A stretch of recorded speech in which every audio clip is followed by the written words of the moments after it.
Chammer Morton Antonio, and this is SP Nation, of course, brought to you by Sports Plus PH. Magandang gabi po. Are you ready to elevate your sports experience? Drive into the world of live sports like never before with Sports Plus PH. Whether you're a diehard fan or simply love the thrill of the game, we've got you covered. Register now at sportsplus.ph. Inuna ko na yung ad read bago pa ka i-introduce yung mga kasama ko rito. It's not Holy Week, but it's a good Friday. I'm with my boys, AB and JB, El Banal and Coach Juan Banal. And of course, kaya ako nagpatubo ng beard dahil meron akong kinship dito sa dalawang to kasi si Jonathan and si David, mga pinsan nila, lagi ko rin kasama when I was still playing with Coach Koy Banal. I missed your dad being here. I know. Buti na lang hindi ko na-miss yung episode. So magandang gabi mga katropa natin dito sa SB Nation. Ako si Coach Chammer and I'm with the Banal Boys ngayon, kaya feeling ko this would be a very animated and good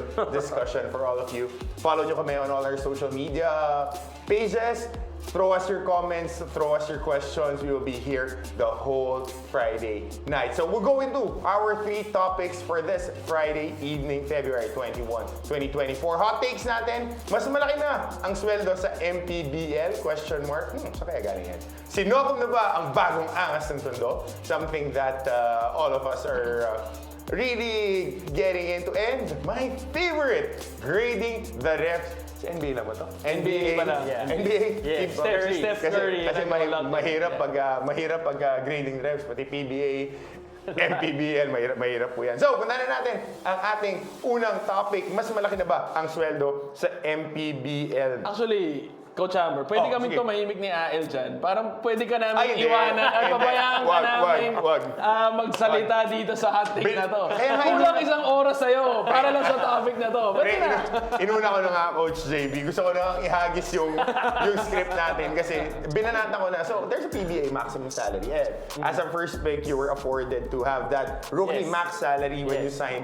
420 kami ng kuya mo, inisip lang namin na aabot dyan. But 420 a month, top 3 picks and that are eligible for the max 4th pick contract. I think that's 150, 225, and 350. And beyond that, subject 200 to 250 a month. Throw out the numbers, malalaki ang sweldo ng PBA, pati yung performance bonuses niya. Gentlemen, we are all exposed to regional basketball. You guys have that in your blood with your dad being one of the foremost leaders when the NBA started.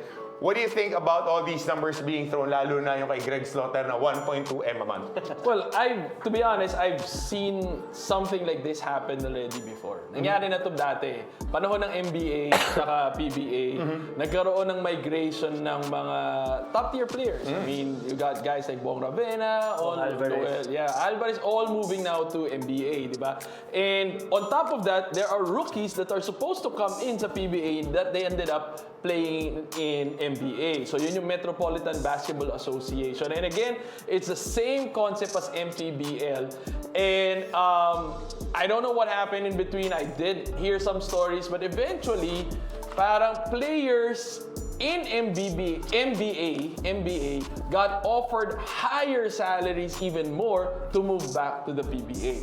So the reason why I'm setting the tone kung bakit ko minention yun, kasi obviously, PBA won't make those moves if they weren't threatened by NBA during that time, right? Again, I personally feel like being in a third world country, it's not, from a business standpoint, hindi siya logical na gawin tong MPBL at NBA unless nga you're heavily funded kasi nga yung logistics mabigat, di ba? Mas matindi yung NBA dati kasi yung talaga literal home and away. Ngayon kasi parang nangyayari sa MPBL, namimili ng certain city, lahat pumupunta doon, naglalaro, hindi yung home and away tayong dalawa. Mabigat yun, masakit sa bulsa, di ba? Pero, I like the concept of MPBL because authentic yung followers, authentic yung fans. Kasi you're cheering for your city, you're cheering for your region, di ba? Iba yung klase kahit na hindi taga doon yung player.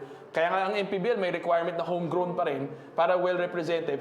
But kahit pa paano, they're wearing on their jersey, ang suot nila is yung pangalan ng city nila. Kaya iba yung affinity. Iba yung draw sa crowd, di ba? Iba yung traction. Versus PBA, parang sorry again, baka ma-hurt yung iba and I might get offended and step on some toes, di ba? Pero parang, gusto mo bang cheeran yung Meralco dahil nagbabayad ka ng kuryente sa kanila? Binabayaran mo na nga sila, di ba? Parang pag masama kayo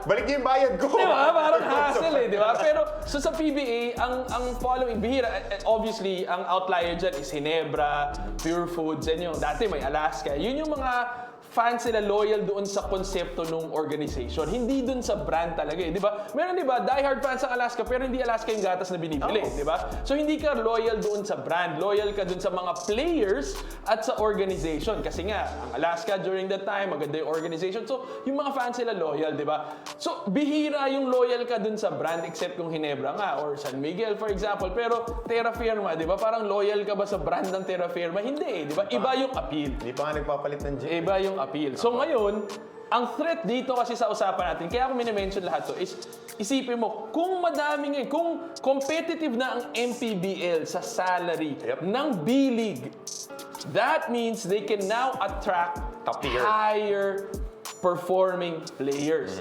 That now is a threat to the PBA because naturally, ang fans ng PBA, again, common knowledge naman to, hindi na to bago pinag-uusapan, nagde-dwindle na nga daw ang fans, lalo na pag nakita mo yung on-site, di ba? Nagkakaproblema doon. Ngayon, kukuha ka pa ng quality players. Di ba? Kasi ako, ang tingin ko dati is yung mga gusto gumawa ng pangalan ng mga players at yung mga medyo pa-decline na yung career punta sa MPBL sila, di ba? Pero yung peak ng career mo, usually sa PBA ka, di ba? But now, if nafi-filter na ng MPBL yun dahil kinakaya na ng salary ng mga team sa MPBL, delikado sa PBA yan. So, I guess, ang question kasi dito is, totoo ba? Hindi natin masabi, hindi naman naka-disclose yan. Pero ang biggest difference is yung salary cap, iba ang usapan. Doon mo na lang babasihin Kahit na walang hard evidence. Kahit walang hard evidence na ito ang posibleng sweldo ng MPBL player, the fact that on paper, the salary cap does not exist. Meron ba, MPBL? Hindi ko alam. Kasi nandiyan ako na matagal. Walang salary cap yan. Dahil walang salary cap, Pwede bumomba ng bumomba yung may malaking budget. Ang PBA, on paper, may salary cap. So may limitation pa rin, which again creates equality and fairness. Checks and Supposedly. balances. Exactly. But right now, MPBL doesn't have that. And because they don't have it, they can capitalize on building the brand of MPBL in the league. And that now is a threat to the PBA. Parang ang sarap ng walang salary cap. No? Pagpasok mo, dire-diretso, nakabomba sila. AB, ikaw? Ako, mas malaki na ang sweldo sa MPBL. We don't know for sure. Kasi, di ba, hindi pa natin alam kung totoo to. Kung totoo man. Kailangan malaman natin kakagaling lang nito sa ACN. Number 1 pick. Kailangan ng gwardiya ng Abra, additional, veterano. Balita ko, may mga iba, may mga nanliligaw. Marketing, triple threat. Oh, go. Number one, it tells me two things. Number one, hindi tulad ng sinabi ng kapatid ko, hindi natin alam kung may salary cap ang MPBL. Hindi natin alam din kung ano ang rookie salary cap ng MPBL. Alam natin though na tinapatan ng rookie contract ni Dave Ildefonso sa MPBL yung max salary ng PBA on paper. On paper, okay? So, but ang hindi ito sinasabi is kung i-average out natin lahat ng players sa MPBL at lahat ng players sa PBA, malaki pa rin ang paniniwala ko na mas malaki pa rin ang sahod ng PBA. Hindi natin din alam na may iba dito, baka 30,000 lang, 20,000 lang binabayaran ng MPBL teams. MPBL teams, And 30 teams to, di ba? Hindi natin alam kung si Dave lang ba, si Greg lang ba ang talagang, So, I think PBA pa rin is the number one league. It has standed through the test of time against NBA, and ngayon it's challenging the B League and all the other teams. Hindi natin alam hanggang kailan yung mga international play ng mga players ito. But number two, it tells me another thing, that the Abra Weavers are serious about this year's campaign. For them to steal Dave Ildefonso from the PBA, na drafted number 5th overall, for this salary, they're coming to play. They're coming to play this year and shock the world. Yep, best talent are with Abra Weaver. So, Coach Yong, alam mo, malapit ka dito sa dalawang isa ka sa mga unang yung camera ko, isa ka sa mga Bakit mo kinukontihan yung lumalabas sa bibig mo? careful. Hinahain nga namin ni Ael para ikaw yung magsalita ng mahaba-haba. Alam mo, manang-mana kayo sa tsuhin nyo eh. Lagi ako nahuhuli tumatawa sa practice, ako yung napapagalitan. Banal talaga kayo. Alam ni Ice yan kasi si Ice, lagi ko rin kasama sa cafeteria yung batang yun. Ako ang question lang dito, syempre kailangan mo ng salary ka para may checks and balances. Sabi, tama ka, Ayala, it is the mean, the extreme, but ano yung midpoint? And of course, it's a question of sustainability. Correct. Saan nagagaling yung pondo? Tapos ilang mga players na nakakuha ng ganung kalaki? At lahat ba nasa-settle? Yun lang naman, yun lang Iba pa yun, ibang usapan pa yun eh, di ba? Kasi it's a different story when it comes to salaries and you're looking at almost 30 teams. Are all the teams able to compete? Para may parity. Nabibigyan, may opportunity din ba yung mga, let's say, Mindoro Tamaraos to sign up players like this with Coach, shoutout Coach Rodney Santos, na makakakuha rin sila ng talent na ganito. Kasi if we're looking at figures like this, kailangan lahat ng teams capable of giving it for them to have an even talent pool. Baka sabihin may mga farm team na rin sa MPBL. We never know. But ako, yun lang naman yung tinitignan ko dyan. But more teams, more jobs for all the players. And hopefully, hindi siya barkadahan, hindi siya dog show na binigyan ka na ng trabaho, naghanap ka pa ng sweldo. Alright, moving on to the next topic. Somebody who has been doing work for a fine long time when I was covering him in college. Si Adrian Nocum na ba ang bagong angas ng Tondo? Of course, Mapua Cardinal graduate, been to the finals and had a down year on his last year and then exploded in the MPBL as of 2023. Rookie of the Year, down the line pa, second round pick or top of the third round if I'm not mistaken, pick si Adrian Nocum and PBA draft yan, 24th pick. And then, somebody let out the monster in the PBA. Bagay na bagay yung laro niya. Napunta siya sa tamang team, sa tamang coach that can maximize his talents. And he is really a sight to behold. Elimination averages is almost 14 points a game, 43% from the 3-point line, almost 3 assists, and in under 27 minutes a game. He upped those averages in the quarterfinals for 22 points, almost 60% from 3, and 3 assists in almost 30 minutes a game. Comparatively, yung kanyang averages went up this conference, 16 points, 4 assists, 4 rebounds, 3 assists compared to his 2024 average of almost 12 points, 3 rebounds, and 3 assists. Yeah, okay, just to establish precedence. Kasi ang current title holder ng Angas ng Tondo ay walang iba kundi si Paul Lee, di ba? So ngayon, yun yung dilema dito, parang tama na ba, panahon na ba na ipasa na natin yung titulo na yun sa ibang manlalaro na tubong Tondo din. Nakita niyo yung feature ni Adrian Nocum sa network niya, pinapakita doon na talagang literal, pinakita niya kung saan siya lumaki, saan siya naglalaro, and ano talaga to, doon talaga, tubong Tondo talaga. And I think pinapakita naman niya, nakita mo lang during this conference, nakikipagkiskisa, nakikipagpalitan ng mukha against the likes of Mark Baroka, di ba? So, alam mong may angas in this kid. Naglaro to for Mapua. I think they really had a team that could have won it. And sabi nga ni Adrian Nocum, pangarap niya daw is mag-champion kasi hindi pa daw siya nakakapag-champion. And totoo naman, nabitin siya doon sa Mapua. Hindi siya nag-champion doon. Nabitin din siya sa D-League, hindi rin siya nag-champion doon. Now he's in the PBA. And for me kasi, malaking bagay yung napunta siya sa Rain or Shine. At malaking bagay rin yung tiwala na binigay ni Coach Yeng Giao sa kanya. One of the things na criticize ni Coach Yeng sa kanya, na sinabi ni Coach Yeng in one of his interviews, sinabi niya, potential na maging MVP to si Adrian Nocum if he can only improve on his outside shooting. And when it counted the most, from 43% from the 3, he improved to close to 60% in the quarterfinals. That's a huge jump. And eto lang yun sa quarterfinals, nag-average siya ng 22 points per game. Quarterfinals, 22 points. Para lang sa konteksto sa team ni Coach Yeng Guiao, malaki na yon kasi lahat equal minutes eh. Lahat nabibigyan ng opportunity na maglaro, di ba?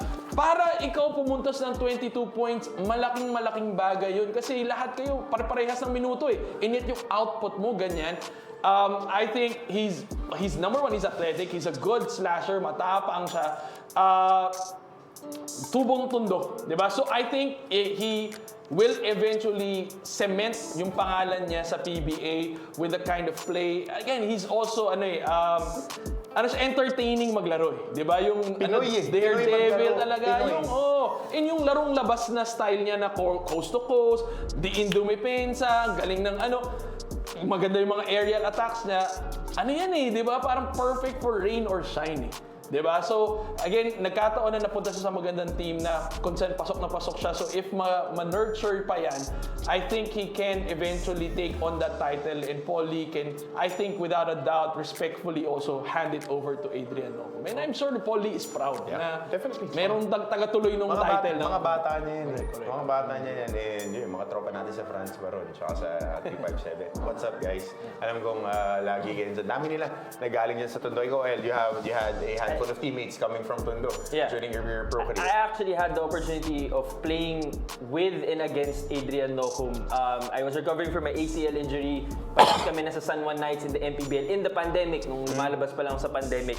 Actually, hindi pa siya kasama sa lineup nun dahil nasa Mapua senior siya eh. So sila yung parang mga practice players namin. And kakagaling ko lang sa injury, kakabalik ko pa lang, hindi pa ako cleared to play. Pero siya yung third team. And siya yung nakakatapat ko lagi.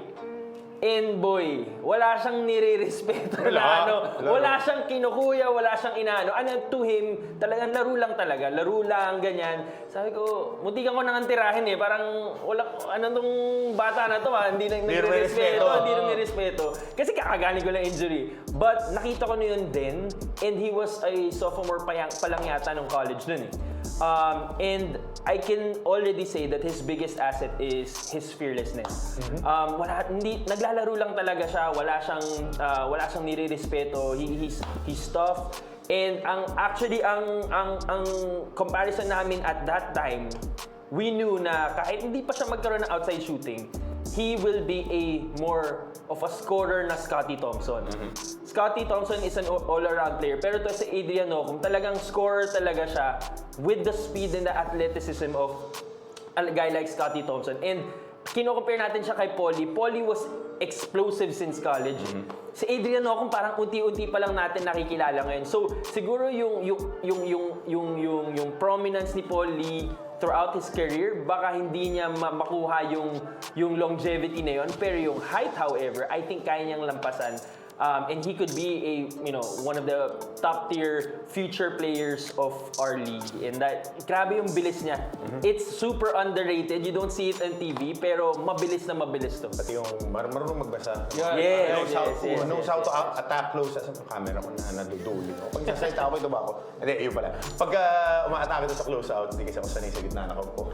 Pagka umaatake sa close out, sa galing magbasa, develop an outside shot. And sinabi niya nga, tinanong siya sa interview, paano mo nagagawa yung mga ginagawa mo? And sinabi niya, hindi ko alam, naglalaro lang ako. Yun yung pinakamasarap. Hindi ko alam, parang hindi niya ma-explain kasi instinctive. Parang for him, bakit big deal sa inyo yung ginagawa ko? Naglalaro lang naman ako. And that says a lot about the number of games that he has played in those cemented open courts sa Tondo. Diba? Sinabi niya, dito ako naglalaro. Araw-araw naglalaro ako. And so lumalabas ngayon yun dito sa PBA na parang yung ability niya to penetrate to attack. He's been doing that already. Kahit anong larong labas na nilalaro niya, ganyan talaga yung style of play niya. And he doesn't have to think. It just comes naturally because he's done so many games. Ang dami niya nang nalaro na yung mga situation na nape-present sa kanya, nangyari na yan ilang beses. So reactive na lang yung and perfect tulad na sinabi ni Coach Hammer kanina, perfect na nasa Yeng Guiao team siya. Same as Paul Lee, diba? So, if there's an opportunity for him to really become the next angas ng Tondo, this is the perfect situation. Unshackled Adrian Nocum. To, marami pa kami gusto makita sa'yo. Hopefully, you stay healthy throughout your career. Coach Tantan Banal, Coach Alex Angeles, kailangan nyo ng malaking guard. Fully recovered. Percentage player. Inaahente ko na. Brad, inaahente ko na. Okay. Nauunahan ka naman isa. galing, no? Yung isang host natin, si Ira, yung asawa, nang re-recruit. Tinetext na ako sabi ko. Oy, Kyle, whey protein mo, Ingat ka dyan, Maraming salamat. Sa atin, next topic, diretso na tayo ito. Something that I'm very animated about. It's the officiating in the NBA. Of course, I am outspoken about it. I like tipping my hat to great officiating, and I love clapping my hands on bad officiating. So, we'll go to grading the refs. Steph Curry has been very outspoken, especially the past few days, about his sentiments on the officiating. Ako rin, pag nanonood ako, parang naalala ko yung meme ni Kobe soft. Yung mga, kasi banter kayo, you guys grew up in a basketball-centric household because it's your dad's livelihood and you guys were brought up to it. And even the next generation of your sons, naglalaro na rin yan, that's told ni Noah. Yung officiating dito kasi sa atin, talagang mapapakamot ka ng ulo minsan. Pero ngayon sa NBA, yung mga nagre-react lang, tapos tinitechnical nila, kasi para sa mga manonood natin, pag may technical foul at may bad calls, yung technical foul may bawas sa sweldo Yun yung bad trip doon. May fine. So, mga players ng NBA has been very outspoken about it. Pero pag may bad calls, recently, marami. This season, ang dami mga games making calls na napapabayaan. May human error. So, walang fine ang mga referees. They might be suspended or whatnot. But, again, as we quote Commissioner Adam Silver, the officials have their own union, human resources and all that, na they are the ones providing, again, checks and balances. So, si Steph Curry, sinasabi niya, pwede ba, in public natin, grade natin yung mga referees natin para best of the best. Correct. Kasi under scrutiny yung mga NBA players. So, nahin ko si ikaw, with the officiating, what do you think should be the checks and balances on this? Alam mo yung nakita kong difference, and this is just an eye test Dito sa Pilipinas, parang pag nagkakamali yung ref, medyo ramdam natin either yung hindi siya sigurado na nagkamali siya or medyo parang talagang pinaninindigan niya na lang dahil, di ba, sinadya or something. Pero alam mo yung parang, okay, may alam namin, ina-address namin na there's something wrong with the situation, right? Sa NBA, napapansin ko, kahit maling-mali yung tawag, sila pala yung galit, papagalitan pa nila yung mga player na, siguro, syempre, hindi pa nila napapanood yung clip, how absurd the calls are, but syempre, sila pa yung galit, sila pa yung magagalit na nasisindak pa yung mga players and some of the players. So, it's very weird to me. I think if we grade the refs, I honestly don't think na sobrang serious si Steph dito. I think it was a comment that's thrown out there, but he's really not gonna push for this. Taken out of context? Oo yeah, but if we are to do this, we're gonna have to start grading every judicial parang year. Every tournament season. And also responsibility. Mga police, i-grade natin. Mga judge, i-grade natin. Yung mga ganyan. May mga performance metrics Yeah. Pero hindi yung parang, kasi parang nakikita mo, ito tinawag niya ganyan. Hindi yung talagang as specific as a statistic. Diba? And so, I think that's where Adam Silver is coming from. Kasi inano niya na tag, squinash niya na kagad. Kasi you're now questioning the credibility of the officiating of the league. Diba? Of the most prestigious basketball league in the world. Diba? So, honestly, it's a disruptive idea na talaga we start grading our justice system or something like that, diba? But I honestly don't think it's gonna happen. But it's a call for Steph Curry to say na, hey, take a look at what's going on. Maybe napapabayaan na. But I don't think he's really pushing for this to happen. It's just a comment out in the air. So, Ayel is not for this? I am totally for it. For me, my biggest dilemma with everything, it's always accountability. So parang for me, parang if there's nothing to hide, then why hide it? Diba? I get that there are probably other complications, but come on. If you have the player salary, if you have the player statistics published, diba, for people to scrutinize, or people to critique, or people to even review and get better at. Diba?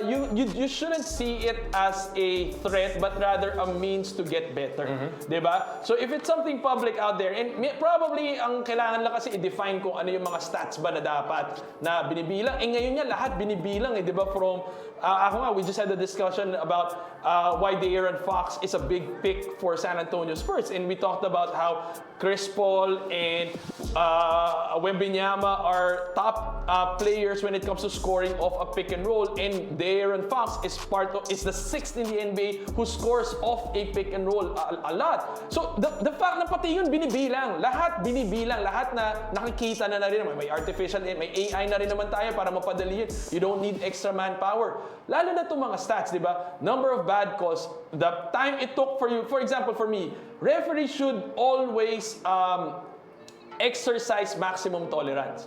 I hate it when in the NBA right now, kada kibot, technical thrown out, di ba? Parang, look, people paid to watch these guys. Austin Reeves was just thrown out recently in a Lakers game. He's still, one of the best scorers right now, scoring better than Luka in the last few games of LA. And then you throw him out for, one comment, and then just another facial reaction, and then thrown out. Di ba? Parang, maintindihan ko pa yung mga Draymond Green di ba?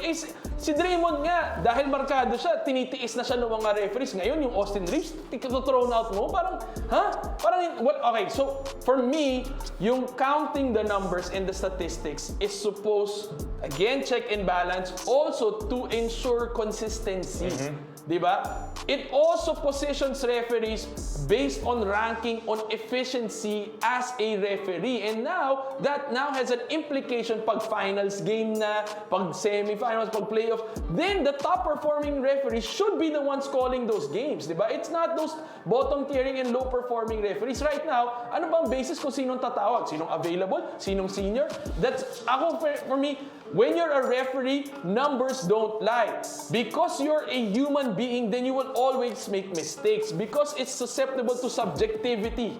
Di ba? Kailangan lagyan mo ng numero para objective Yep. Di ba? So I truly believe in what Steph said. There is wisdom in that. What are you hiding? Diba? Yun yung big question. What are you hiding? Why? Because numbers will show trends. And if you're not performing or things can be read in between those lines, then you're in trouble. Then that keeps you accountable. The same way players are criticized for shooting 2 out of 20. Diba? Same din. Grabe ka naman, field goal shooting ko yun. Hindi. Tinamaan ako dun sa 2 out of 20. Diba? Parang kailangan may ganun din yung referee. So para sa akin, not just for the NBA, every league should start publishing the statistics of the referee. Games are won and lost because of referees. So they should be accountable. Bonuses, fines. A lot of people are affected by a wrong call or a poor refereeing. So dapat accountable din sila. Oh, exactly. Accountability, reliability, and of course, sports is the perfect place for meritocracy. Pagalingan. So kung yung mga players natin, dinedemand natin na pinakamagaling, pwedeng keep it in private, na sila lang, just to mitigate people saying things. But again, meritocracy Kung gusto natin pinakamagagaling yung naglalaro, kailangan yung pinaka-honest and accountable at on point tumawag yung mga referees. Accurate, diba? Accurate. Yun lang naman yan. Hindi yung ngayon, pagka kinall-out kayo, iyak kayo. Hirap yung ganyan. Parang meron tayong resibo. Parang si ex ni Anthony Jennings. Merong resibo parate. Alright, so pupunta na tayo. Tawa kayong dalawa. Intense tayo. Pupunta tayo ngayon sa ating next topic. Siyempre, alam mo naman tayo. Pop culture tayo. Wait, alam mo. I'm trying to... Pare, yung 2 out of 20 ni Coach Martin, yung 2 made baskets. At least pasok yun. Fourth quarter yun. Okay, since asama ng mga picks ko last week, 1 and 3 ako. Pupunta natin yan ang ating SPN expert picks. The first of our 3 games on the slate. Ito, very important to Detroit against San Antonio, and San Antonio shutting down Victor Wembanyama. On the medical side, DVT is very dangerous. Bumabara to sa veins natin, so yung deoxygenated blood does not flow well, mga blockages, and he would be under treatment with blood thinners. Ang laking bagay niyan. And of course, when you see guys, kasi ganito yan, susceptible yung mga matatangkad talaga sa ganyan. And with the anomaly that is Victor Wembanyama, hopefully hindi naman siya maging recurring problem, and we're praying and sending all our prayers to him. So with this matchup, Detroit against the San Antonio Spurs, Detroit is at 29 and 26 with a 4-1 record the past 5 games. The San Antonio Spurs has been trying to get that rhythm to at least be in contention for the playoffs, is at 2 and 3 right now the past 5 games with a record of 23 and 29. Gentlemen, show me your picks. For this one, I'm going with the Detroit Pistons. Again, 4-1 in the last 5 games. That loss of Victor Wembanyama is a painful loss for San Antonio. There are a lot of injuries. They're in a slump right now. Some people are even saying parang mapapabuti pa to sa San Antonio in the long run kasi may Cooper flag na nakaabang. And I think they are It's all part of the plan. They are positioned. If they do get another really good pick, they have a solid future We've up seen this ahead. with David Robinson and Tim Duncan. David Robinson got injured, and that year it was Dominic Wilkins, their Correct. best player. Na ang sama ng record nila, but Dominic had so many good games in that Spurs uniform. And then in '97 they were awarded the number 1 pick. That opened up this San Antonio Spurs organization to Tim Duncan. Ako same. I think, this is a similar, actually, I should say this first. This is a similar, if not the same, issue ni Chris Bosh. Chris Bosh, diba? but sa kanya sa legs. Tapos na-retire siya, diba? So hopefully hindi naman ma-retire si Wemby, hopefully diba? hindi. Parang sana... You gotta be healthy first. Yes. You gotta- Safety first. So, I picked the Pistons. Only Jaden Ivey is gonna be out. This is a big loss for the Spurs. Honestly, Detroit is still jockeying in position for the playoffs. And, unofficially, the Spurs has a great chance to get a high pick for next year. Cooper If Flag. there's anyone who can, diba talagang the Spurs is really, really cerebral in terms of these building dynasties, and so it could fall right in. So I think this tiny game for the Spurs will be won by the Pistons. Top 3 pick to. Yeah. Pagka, if they crash and burn. So, top 3 pick, you're looking at Cooper Flag, Ace Bailey, or Dylan Harper. Any. So, Any. tapos may Stephon Castle ka ngayon, may Darren Fox ka. So, the backcourt is there. Right. Dylan Harper, Ace Bailey, pwede mag-wing Cooper Flag. So, that small forward position, naka-circle. And hopefully, I'm just praying that this is a minor hiccup for Victor Wembanyama because he is a generational talent and we've Right. seen he is really an alien. Yeah. Pero kasi blood thinners is an iffy thing. Kung hihingalin ka, hindi ka ganun ka-efficient. And number 2, pag nagkasugat ka, hindi ka hindi ka na... Gumagaling ka agad. hindi ka naglalangib. So that's the function of your of the blood thickness. So pag nasugatan, yun yung pwede kang mag-bleed out. Nakakatakot. But hopefully, we're praying for the best for Victor Wembanyama. So both of you are picking Detroit? I'm calling this out right now. 2030s, team of the decade will be the Spurs. They will dominate the 2030s. Hindi ko alam kung may SB Nation pa ngayon at that time. Pero pagdasal natin, dahil yeah. ang mga kaibigan natin na mahihilig sumunod sa trends, they will definitely be there. Saka yung Spurs, parang a lot of Spurs loyalists have been waiting. Sure. Greg Popovich is not getting any younger, and they kind of want to see, a glimpse of greatness once again.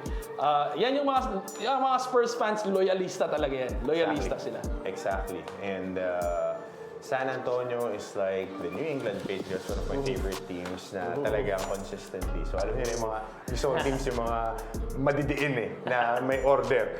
So we're going to our next game. So tama, Detroit ka rin. Yes, Detroit. For the first game para sa Magkuya. Next game is Minnesota against Houston. Another interesting matchup. Both teams are going up and down throughout the season. They have spurts, but in the thick of that playoff hunt, 31-25 ang Minnesota, 3-2 the last 5 games. Houston is at 34-21.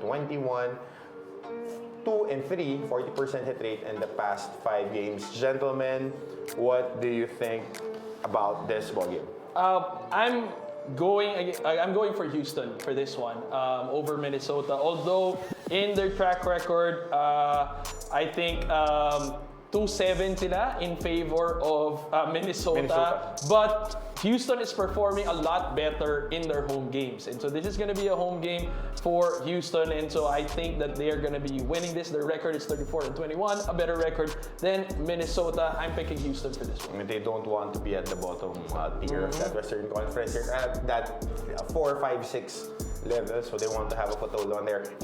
Houston, we've been talking about this since the beginning of the season. They've been a blast to watch. How put together their team is, and also for the Wolves, their best player for the past few weeks, Julius Randle, is probable. Mike Conley is probable. Gobert is probable. DiVincenzo is out. So a lot of injuries with the Wolves. The only way that they will defeat the Rockets is if Anthony Edwards has a breakout game that we haven't seen since the start of the season. So, yeah, I'm also picking the Rockets for this game.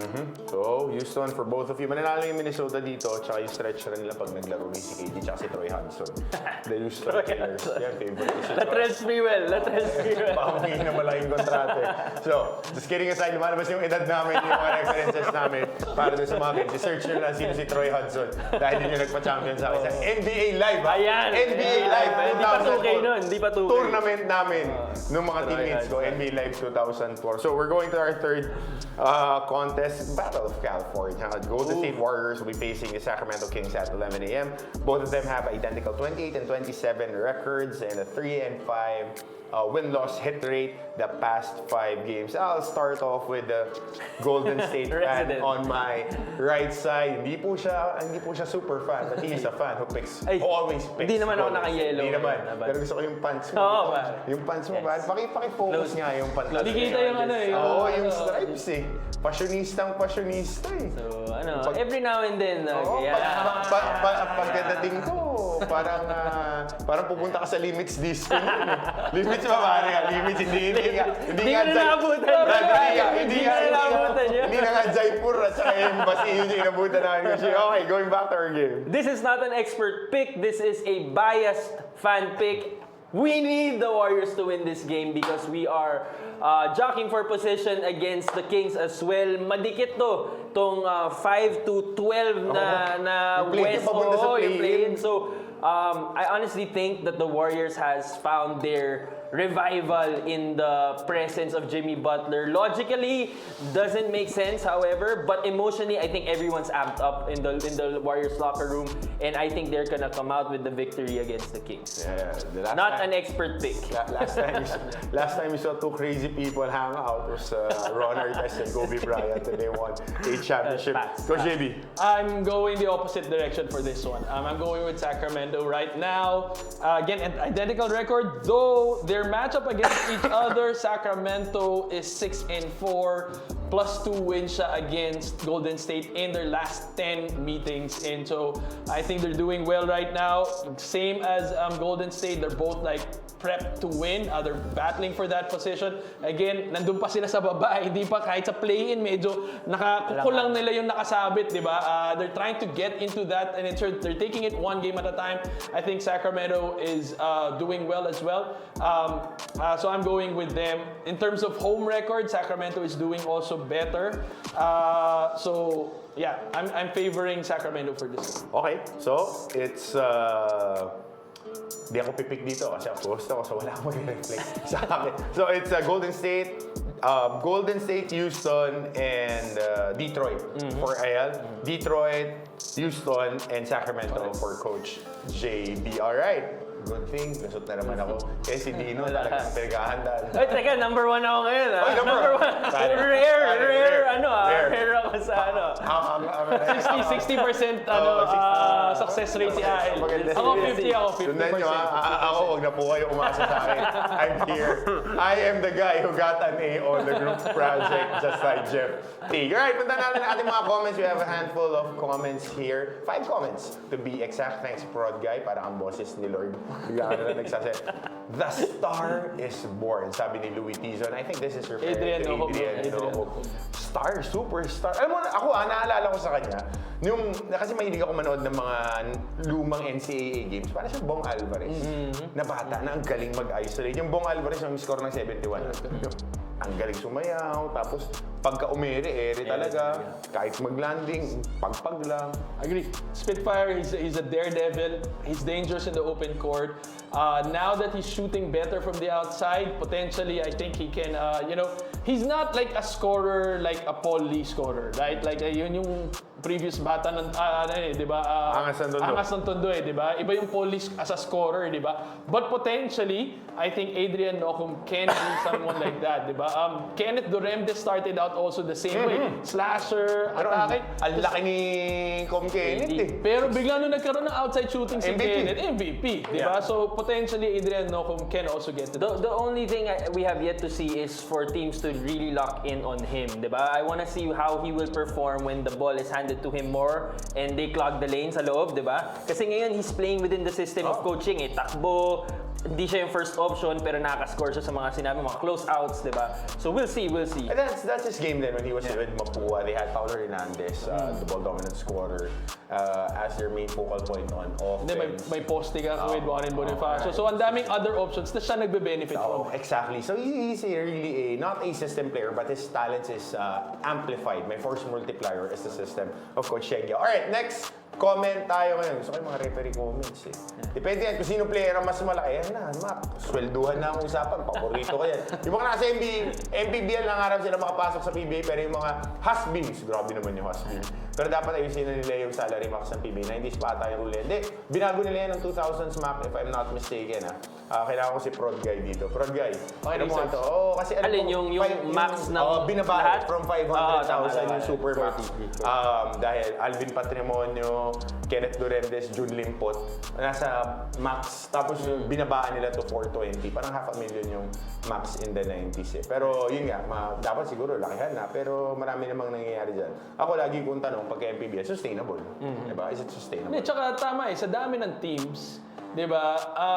Ako kasi ang pinakapangit sa liga is yung extremes yung standing. Di ba? Meron ka mga 40-0, tapos biglang meron ka mga 0-40. And it has a lot to do with, syempre, yung pyesa. Di ba? Kung hindi mo afford, talagang kung sino-sino makukuha mo dyan, di ba? And kasi hindi mo ma-afford, pumapangit yung liga, di ba? Parang tambakan na yan, alam mo na kagad, papasok ka pa lang ng game, alam mo na kung ano mangyayari, di ba? So gusto mong iwasan yun eh. So I do believe that salary cap will try to mitigate that and then create yung balance, di ba? Pero yun lang, ako ngayon, siguro dahil hindi pa nila nilalagyan ng salary cap, potentially, delikado yung PBA. Diba? Doon sa makukuha mga player ng Nakita natin, di ba? Vic Manuel. Vic Manuel, hindi nag-renew ngayon. Nasa Pangasinan. And ang kinukuha nila ngayon is si Stan. Yeah. Most wanted ngayon si Stan Hardingers. So ako, natawa ako kanina nung sinabi niya yung salary cap. May naalala na ako eh. Hindi pa nga natin alam kung yung MPBL may UPC eh. Kung may kontrata eh, di ba? So, alam natin sa PBA may kontrata yan. And kahit ilista na 420 yan si Dave, hindi natin sure kung mababayaran ba or lahat, kung sino man yan, di ba? So, bago yung salary cap, UPC, di ba? Kung may UPC, ayun, medyo threatening na yan para sa PBA. But at the end of the day, di ba, kung walang UPC, walang kwenta yung kung ano yung mga sinasabi. Sabi ni Prod Guy, it's in 2021 na adjust yung Ayun. salaries. Pero ako, the BIR is waving. COA is waving. Yun lang yung naisip ko. Kasi syempre, kasi inayos ko yung BIR ko eh. Ang laki ng taxes pagka ganyan. Oo, lalo na pagka nagbibigay ka ng resibo, syempre, i-check dyan, ano ba yung kinita mo sa isang buong taon. Dapat binabayaran mo yung tama. I mean, it's our responsibility to the government. So, pagka public knowledge, yung mga salaries na ganyan, definitely, the powers that be needs to look in it. Yan. Buti nga, wala tayong jack tax eh. Parang sa Amerika, di ba? 40%, 45% lang ang nakukuha nila. Yung mga nakikita nating 10 million, 4.5 lang yung nauuwi nila. Sa US naman yun. Pero here, kasi yan talaga yun eh. Legalities, pagdating sa salaries, you need to pay your taxes. And tama ka, may contract. Hindi naman pwedeng barkadahan lang yan na handshake deal. Pero ang ka-handshake mo, hindi gentleman's agreement yan. Mahirap yung ganyan. But I am not privy to all these discussions. I'm just what's in black and white. Kung nakasulat sa papel is 30,000, you better get your 30,000. Dahil minsan yung pati yung mga may mga nakakuha na at least 18 lang or 20, minsan hindi pa na ibibigay. So we're just hoping that all of this are taken care of dahil malapit na ang opening this March. Ang maganda yung una yung Laguna, tsaka Abrang magkalaban. Exciting. Nakita ko na yung mga tinitingnan ko eh. Updated ako. So puntahan natin yung ating next comment.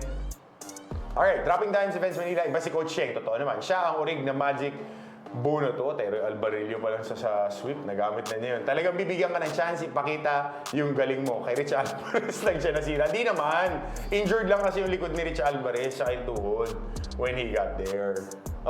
Red Bull yan. Red Bull yan. Well, I mean, sa Shell pa lang, tama ba? Shell ang Oh, nag-draft Shell na kay, una. ano eh. Number Tapos one. hindi nga siya na ano. So, Pero Hindi, nag-rookie of the year siya. Maganda yung ano, nung okay. nalipat na siya sa Red Bull. Red Bull. And then he got injured eh. Yeah, na-injure siya. Dahil his tendinitis and his back started to give out. Kuya Richie Alvarez was not able to sustain the initial success that he had as a top pick. And the PBA kasi medyo mabigat din eh. Ang hindi nila pinili kasi yung James Yap draft to eh. Tama ba? James Yap draft to eh. Yep. Number 3 si James Yep. Yap.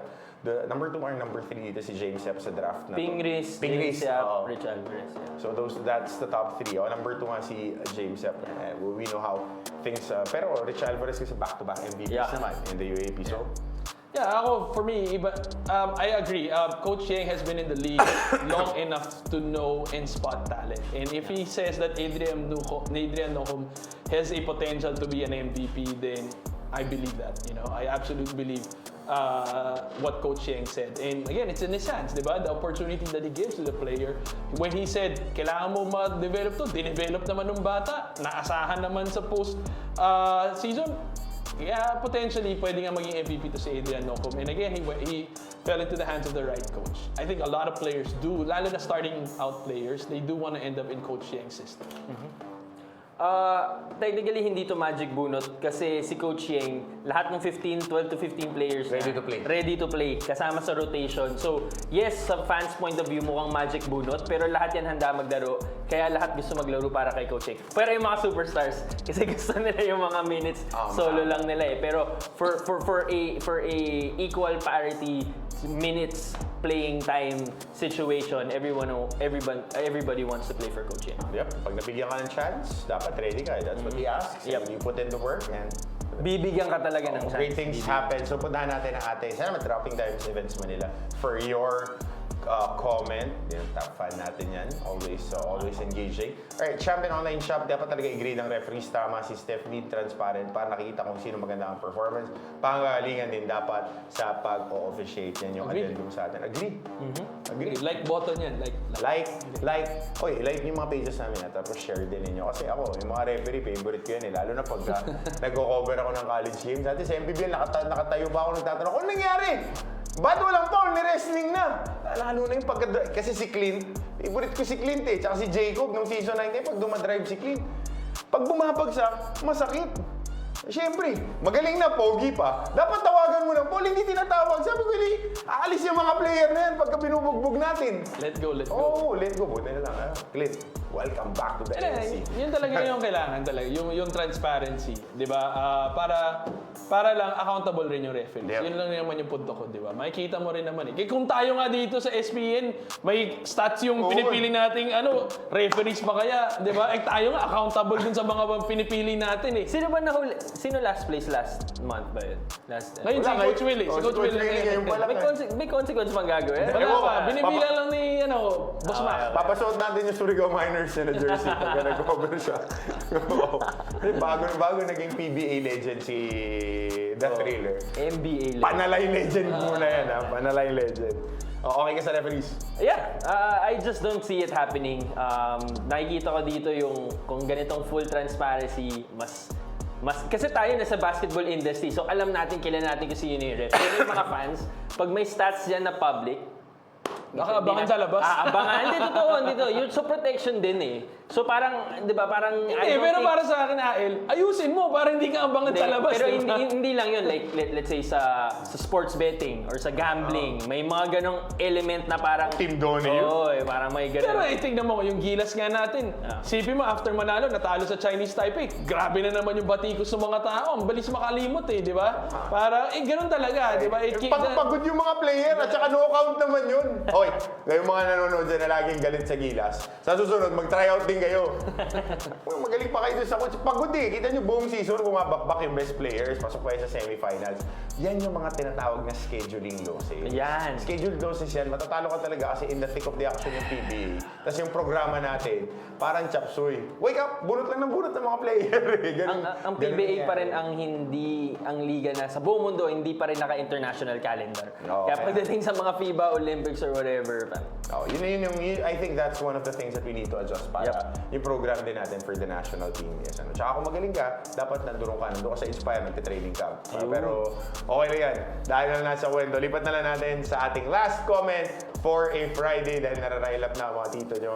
Jojo Escanilla Castro, mahusay na bata yan si Adrian. No? Kung thumbs up times 1 million and a big heart pagdating dyan sa comment na yan. Agree. sana makuha niya nga yung MVP. No? He has the potential to be that MVP. Tulad na sabi niya. He is very exciting and ang kagandahan dyan, Pinoy na Pinoy. Ano naman eh, paborito kong Pilipinong player, si Davon Harp. Alright. So that's all our questions. Hindi si Mick here. Pinisi, bro. Hindi si Mick Pinisi, Davon Harp ako. Gusto ko si kay Kuya Mick, but Kuya Willie, alam mo, mahal kita. Pero Davon Harp pa rin. Favorite ko from Red Bull, na bata rin ni Coach Cheng. Alright, so that about sets us up for the weekend. Again, please do like, share, and subscribe to all our pages. We're on Facebook, we're on TikTok. Pag sumayaw na si El at saka si Coach JB, baka maisipan ko rin pasayawin yung daliri ko kasabay nila. But again, we want to thank you for the past week that you have been joining us. And parting shot for you gentlemen this weekend. NCAA Juniors next week. Oo, excited I've been na. waiting. Oy, eto walang dog show. Parang 2 taon ko na sinasabi, yung Nova Banal, abangan ninyo. Finally, maglalaro na. Buti naman. Next year. Next week. Buti naman. Hindi Dahil- nabutan ni Coach Joel.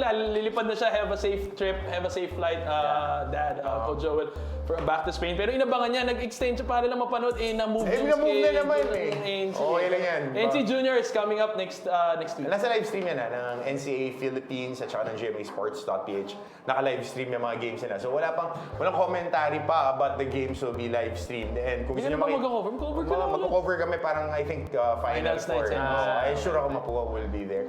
And mga malalakas na team, Mapua, Perpetual, San Beda Red Cubs. Veteran ni Coach of course, Willie si Coach natin. Willie. Very own Coach Willie. Kasi sa high school, pag trumap na, minsan yung mga magagaling na hindi pa nakakita ng trap, nagiging parang ako eh, nagiging 2 out of 20 eh. Okay yan, for the weekend. Pero pasok naman yung 2 out of At least 20 yun, mo. Yung yung dalawa. when it counts. Pinaka-crucial yun. When it counts. Ako, go Dubs, pare. Go Dubs. Pulling for that championship. Naniniwala ako kay Draymond. Di ko alam bakit, pero naniniwala ako kay Dineclare ni Draymond, magcha-champion daw sila. Taas na, may matindi magdasal si Draymond. Okay, yun naman talaga. Ako, as I enjoy my time here with my two brothers here. For all of you guys, continue keeping and fighting the good fight. Keep running the race and keep the faith for all the things you've been doing. Stay safe, stay hungry, stay ready for all the opportunities coming up for El Banal, Coach Juan Banal. Ako si Coach Hammer Martin Antonio. Enjoy the weekend. This is your SB Nation season number 3. Good night! There's a bunch of different things that just like put it all together. Everything has like a different meaning.